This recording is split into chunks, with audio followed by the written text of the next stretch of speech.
In studio, I'm with Onyango Oloo here. Good morning, sir. Good to see you. Of course, this is a story that has, of course, shocked Kenyans. This is the fourth death of a senior kind of, government official who has passed on of Tankaiseri, Gigi Kariuki, Biwot, and now we have Ambassador Kiplagat. And of course, if you are in leadership, as much as people have fond memories of you, you're not shy of controversy. So how can you best remember the late Kiplagat? The best we remember Kiplagat is that he was a man who dedicated his later years to peace processes, not only in Kenya but in Africa as a whole, and that at some point, though dodged with controversy, he was at least part of a process that sought to unearth the historical injustices that continue to bedevil our country to date. It is unfortunate that the TJRC report may not have seen the light of the day in terms of implementation, but the man hours, the dedication, the time that he offered in the whole process will forever be etched in the minds of Kenyans years to come. As much as he was a peace ambassador out there, speaking about the controversies back home, which are some of these injustices you're talking about? We would not talk of him directly getting involved in injustices, but you remember when he was appointed to the position of the chair of the TJRC, someone went to court, and I think his position was challenged that he was probably not the right person to head the institution. And that really took him aback. He fought and he later got that position. But those are part of what you will call occupational hazards. So long as you are in leadership position, you must be open to adverse publicity as much as to positive publicities. Yes. Of course, although his death comes just a day after yesterday, of course, the NASA leader, that is Raila Odinga, has been talking about the implementation of TJRC on so many occasions. But the last time he talked about was yesterday. His death comes today. How important is the implementation of this report? I think to the entire country, we must say that the TJRC report is extremely important.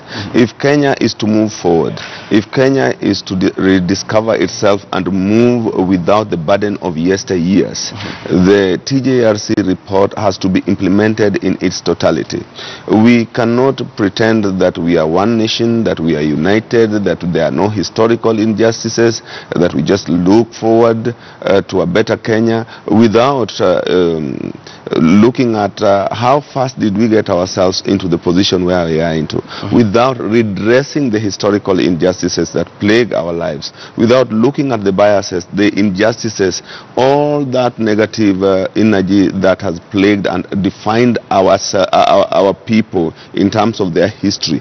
These issues are critical.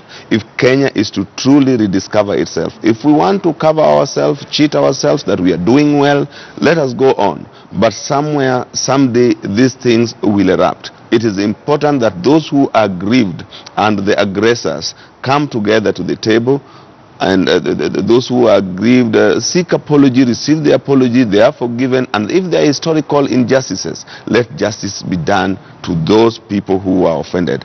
I think unless as a people we do not desire a better future, the implementation of TJRC report is a mandatory ingredient in our body politics if we want to proceed and we want to gel together as one country, one nation. Onyango Oloo, many thanks for that insight. And before we cross over to some story here about Ambassador Bethuel Kiplagat and his association with another iconic leader, I might say, that is Nelson Mandela from South Africa, we're now heading to an electioneering. Of course, we are in electioneering. We're just 24 days away from election. And speaking about these injustices, it's something that might haunt us if it's not taken care of. The report. In the report, issues that may affect us. Virtually quite a lot of issues. Look at the land issues. These are issues that constantly bedevil us. Look at the issues to do with the Wagala massacre. These are issues that are constantly with us. Look at the the 1992, 1997 election violence. These things came, they displaced people. Lives were shattered. People were killed. We look at the 207 post-election violence. I can only say it is unfortunate that leadership after leadership that have found themselves in positions of authority have never found it necessary to implement the TJRC report, because without facing the truth, however ugly it is, history is bound to repeat itself. The circle of political violence in this country, more often than not, it is associated with the land injustices, be they at the coast, be they within the Rift Valley, be they where they are, but much they have to do with the politics of the people, with the people feeling aggrieved, with individuals feeling they have never received justice. So my view is that report in its entirety, especially issues to do with the land displacement, issues to do with the political violence, the murders, the killings, we have to face them squarely. We have to face the devil in it. The evil that was perpetrated against our people has to be confronted so that those who are wronged are able to forgive those who wronged them. Otherwise, this is a time bomb. It is bound to explode someday in worse ways than it has always exploded during electioneering periods. Of course, it's very true. The implementation of that report will go, of course, it will come in handy in, achieving cohesion in this country. And of course, we're still here with breaking news.